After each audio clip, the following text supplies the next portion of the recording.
Welcome to Healthcare du Jour, where we dish up and digest the latest in healthcare. For the next 30 minutes, sit back as we bring you insight, commentary, and discussion on trending topics to the table, all expertly served up by our host and his guests. Healthcare du Jour is brought to you by High Tech Answers and Healthcare Now Radio, part of the Answers Media Network, and is sponsored by the law offices of Myrick O'Connell. Now here is your host, Matt Fisher. Welcome back, and thank you for joining as we dive into the hottest topics in healthcare. I'm your host, Matt Fisher. On the menu today is Raj Rajgopal, president of Virtusa Corporation, and Raj is also the president of digital business strategy there. Welcome, Raj. Thank you. So it's a pleasure to have you on the program today, but I think before we start diving into our primary topics, would you be able to give everyone a little bit of an introduction on who you are and what you do? Yeah, thanks, Matt. So, as you said, Raj Rajgopal, I'm president of our newly formed digital strategy team at Virtusa Corporation. And I was formerly the president of Virtusa Corporation from an operating perspective. And Virtusa is a services provider in the digital space. So we do consulting, technology implementation, and outsourcing services. And we're actually headquartered in Massachusetts and a NASDAQ-listed company. And we've been growing at about 20% a year over the last several years. And as a digital strategy team, we basically help large enterprises address challenges from business disruption that's caused by all of these technology that's actually moving at a dramatic pace. So it's creating business challenges for our clients, and we help solve those challenges. So what brought you into the healthcare space?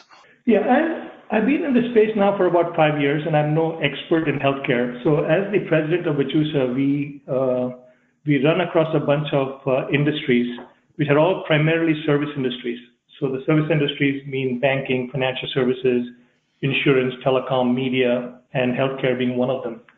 And as the president of the company, I had essentially developed a strategy around focusing around customer experience transformation. So that was our niche. We focused heavily on that. Pretty much a majority of our projects were in that area. And as you can imagine, customer experience is an area where, one poor interaction with the customer can basically turn the customer off. And if it's a corporation, it can lose a larger customer. And healthcare is a natural because given the poor service you get in that industry, it was a clear case for us, an opportunity to essentially focus on an industry where we could dramatically transform our clients' customer experience with their customers. Oh, very interesting. It's I think that the discussion of customer or patient experience in healthcare is one that I see in a lot of different articles and a lot of different conferences and elsewhere. So, given that I think, as you're saying, you're still pretty new into the healthcare space, how are you defining that customer experience?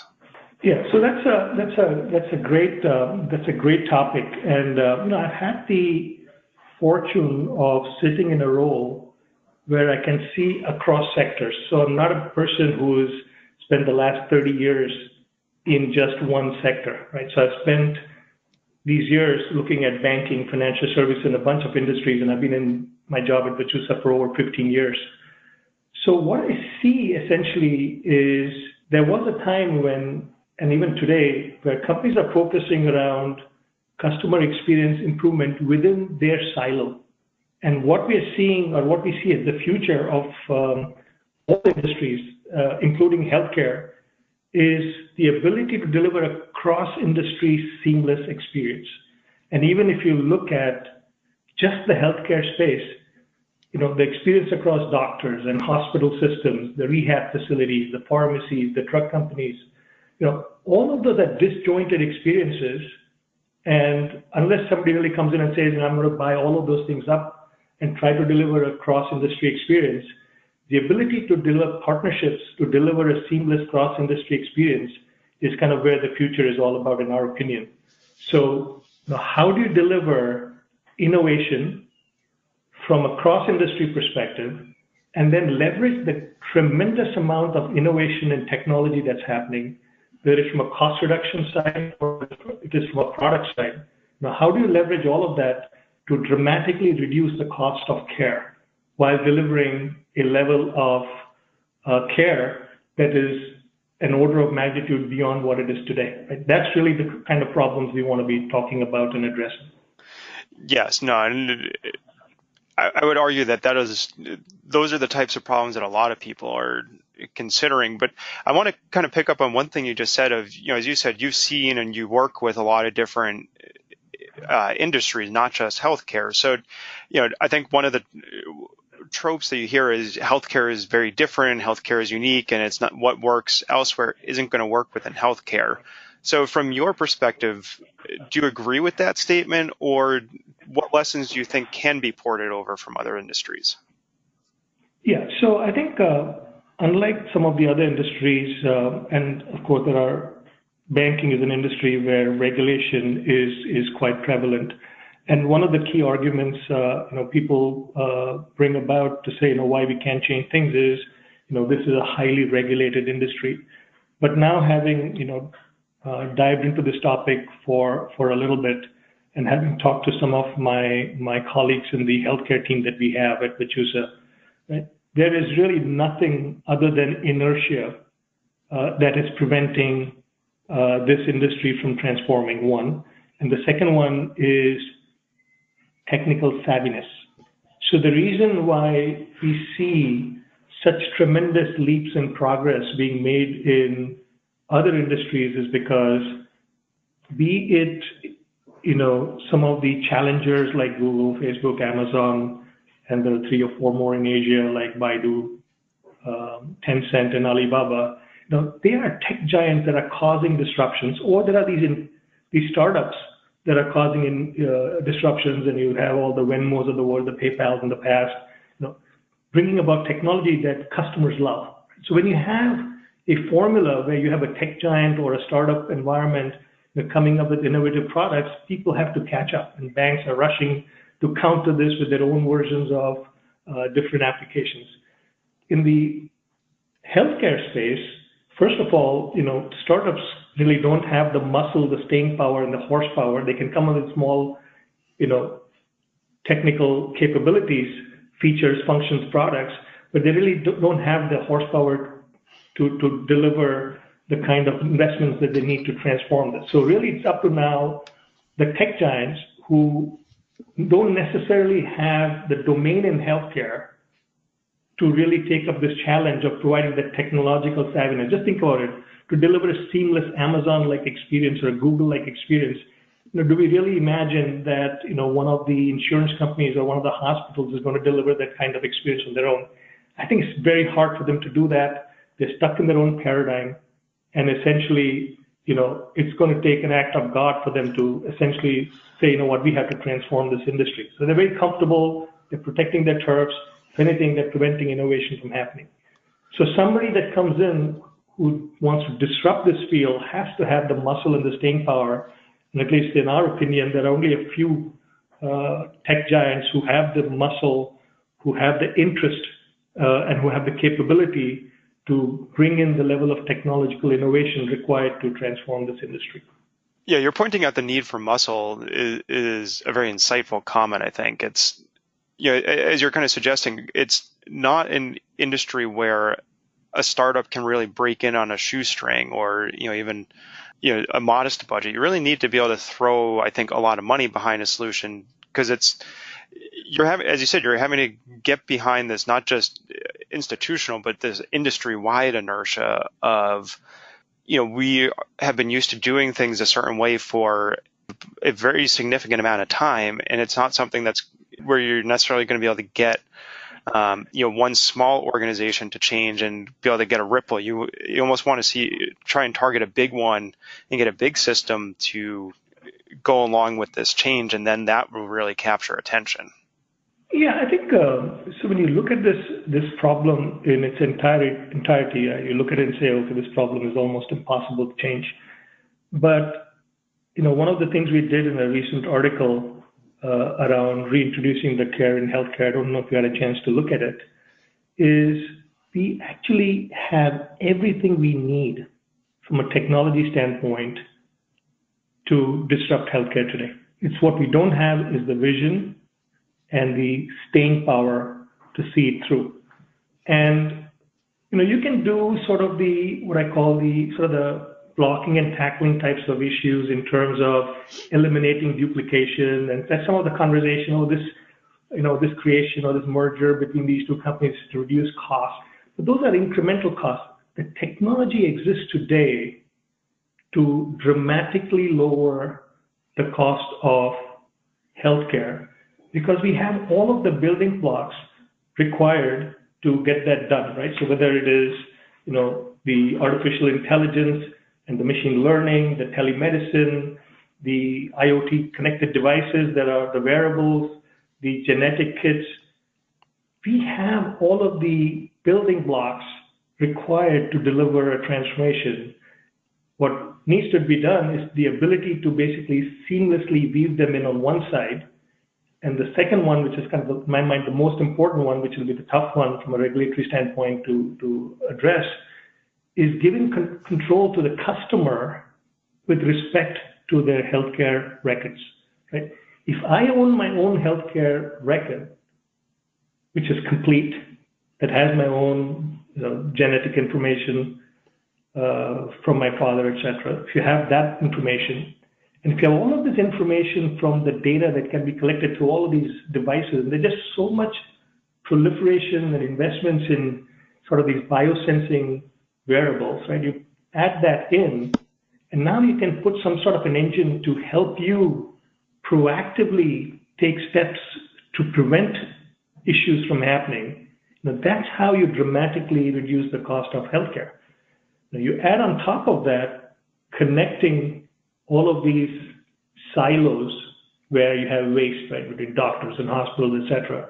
Right? Once you start connecting the silos, and other industries have done it, that's not necessarily something that's very difficult to do. The basic investment in digitizing the health systems has been done because of the mandates that were laid out during the Obama regime. So you have all of the building blocks ready. Now it's a question of taking slivers, small areas, step by step, and saying, let's take this area, whether it is diabetes prevention or whether it is stroke prevention, right? You can take slices of healthcare which are expensive and put in place a seamless solution. So you don't have to attack this problem in one big swoop. You can just take it slice by slice and start transforming the experience. And then you do this very rapidly. And there are companies that in Asia that are actually doing this transformation as we speak. And obviously they don't have some of and they're being led by the tech giants. In this case, it's the Alibabas of the world, the Baidus and the Tencents of the world. They're actually taking steps to disrupt healthcare in China. And they're, in my mind, way ahead of where the US or any Western economy is. And for those of you just joining, I'm talking with Raj Rajgopal from Virtusa Corporation. We're talking about the ability to transform the healthcare industry. So Raj, kind of picking up on what you were just talking about of seeing some of these tech giant or tech-based solutions driving more, I don't know if it's more rapid or actually just frankly more adopted changes you were saying in some Asian countries. Trying to compare that to the American system, is it that there are different incentives in place within the system? And kind of one of the primary things that I'm thinking about and where I think a lot of the discussion when you're thinking about the American system comes back to is the fact that so many providers are still predominantly in a fee-for-service world where if they're trying to implement these efficiencies and streamline and coordinate care, that could actually hurt their bottom line, which is counterintuitive, I think, to focusing on care and what might be best for the individual. Yeah, that's a good question. It's a great question. And two parts to that I wanted to answer. So the first part is the reason it's easier in some of the emerging economies. One is, the system is kind of so bad, as in technologically disabled, that it's easier to just start over with these tech giants coming in and just completely disrupting because the standards and the integration, the entrenched positions were just non-existent to poor, right? So the advantage they had is almost like a clean slate from a technology standpoint, while you have in the Western economies a lot of these entrenched positions that are fighting hard to prevent the change to the status quo. Right? So that's one big issue with respect to why change is easier in some of the emerging economies versus the US. And the second point that you brought up, which was the issue with digital and digital transformation. By definition, digital transformation, creates winners and losers. If I'm digitally savvy, I can easily go and attack somebody else's market share. And it takes a while for somebody to build up all of those digital skills. So you can literally, send companies bankrupt within months. And there are many examples of that in different economies where a digital disruptor came in. And of course, even in the US, you see the Ubers of the world, the Airbnbs of the world, digital disruption in different industries that send the incumbents scampering to respond. So digital creates this winners and losers on one side. But the second point I think that you mentioned which is really important, is given that it drives efficiency, it drives down costs. And when something drives down costs, by definition, also the revenue structures start changing. And so you have a situation where I can do a digital transformation, but if I don't get more market share, my revenue is going to shrink. Right? So those are the things that are really preventing, plus there is also the inertia and the question of and the skill set. Right? Do we really see a couple of standout incumbents in the healthcare space, be it payers or providers, who are going to get technically very savvy and say, no, I'm actually going to disrupt the future. Right? That takes a lot of guts from a CEO to stand up and take that stand and say, I'm going to transform, knowing very well that it's going to start a domino effect from a revenue standpoint and from a competition standpoint. Yeah, and actually, in terms of that point where you're saying, who might stand up and try and take on that role of driving a digital transformation, where I definitely agree with you, there will be winners and there will be losers. Understanding that, as you acknowledge that could be difficult, do you think it might be more that, thinking about these tech giants or, any other large conglomerate or large company might just step in and start taking up to create some type of, vertical or other type of integration among the different existing players? So you've got someone maybe from the outside coming in and just buying up the ability to do it and then driving transformation that way.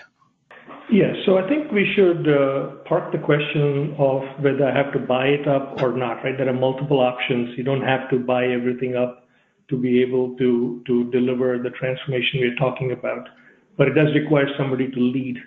So we'll park that question of there are multiple options in my mind as to how a transformation might occur. But really the way things have changed in other industries, and healthcare being the slowest one to change, is essentially, somebody comes in and disrupts, right? So typically in this particular industry, Amazon has been the only one that has really demonstrated that it's thinking about disruption. And then there are people who scampered and made a couple of acquisitions to try and protect their positions against a potential move from Amazon. So there is the likes of an Amazon, and the others are also, if you look at Google, they've invested, billions in healthcare. But a lot of these tech giants right now are doing things from what I call some goals that are sort of around disease elimination, right? They're trying to invest in genome and all of those technologies. They're really trying to eliminate, versus there's just so much low-hanging fruit in those three things I spoke about, which is, connect the different silos in an ecosystem, allow these digital technologies that are rapidly collecting or that are collecting data to get integrated into that ecosystem, so you have live information about your physical condition that an AI application can actually work on and provide insights both to the doctor and to yourself, and be proactive about it. And of course, the third one, the biggest one is, getting control of the data so you're in control of your own health. So if this is all about protecting my health, I should be in control of protecting my health. So, and before kind of diving into that, I think you did raise a good point that it's not necessarily that you have to be buying stuff up or acquiring. Because I very firmly agree that there are many different avenues to that goal. And I guess, as you said, you've got very few outside companies thinking about these issues. But I also would say that you do have one company that readily comes to mind already within the healthcare industry that's doing the stuff that I think for people outside the healthcare industry, they don't necessarily think about it, but it would be Optum, which seems to be kind of spreading its reach across, from my best estimate, every aspect of the healthcare industry, and seems to be in this position of trying to drive a transformation and focus on an extreme efficiency of services. So, is it that they're just so far ahead of everybody, or others are maybe trying to play catch up or react to it, or kind of where do you think that fits within the ecosystem? Yes, so that's one company. I don't necessarily haven't studied all aspects of their business model, so I'm not sure I'm best qualified to comment on that.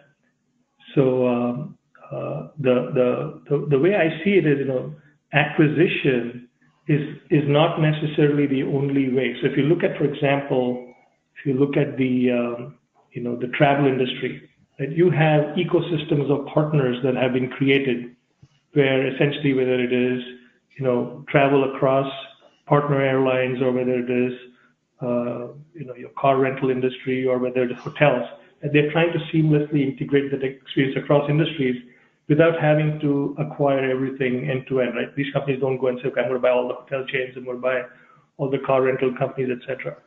So in all of those situations, it did require somebody to take the lead to create that ecosystem. And it doesn't necessarily have to be one of the tech giants that takes the lead. I think a tech giant has to participate in that potentially to provide that fabric, that ecosystem. But the lead can be taken by any one of the incumbents if they had the vision and the appetite for disruption. But no, acquisitions are not necessarily the only route. It's a very expensive route, and some of the disruption you want to create is best done through a startup environment. Right? It's very hard if you're running a bunch of legacy businesses to truly disrupt. And what you're doing there is getting a bunch of scale efficiencies from running a larger business, connecting things at the edge and marginally improving the customer experience.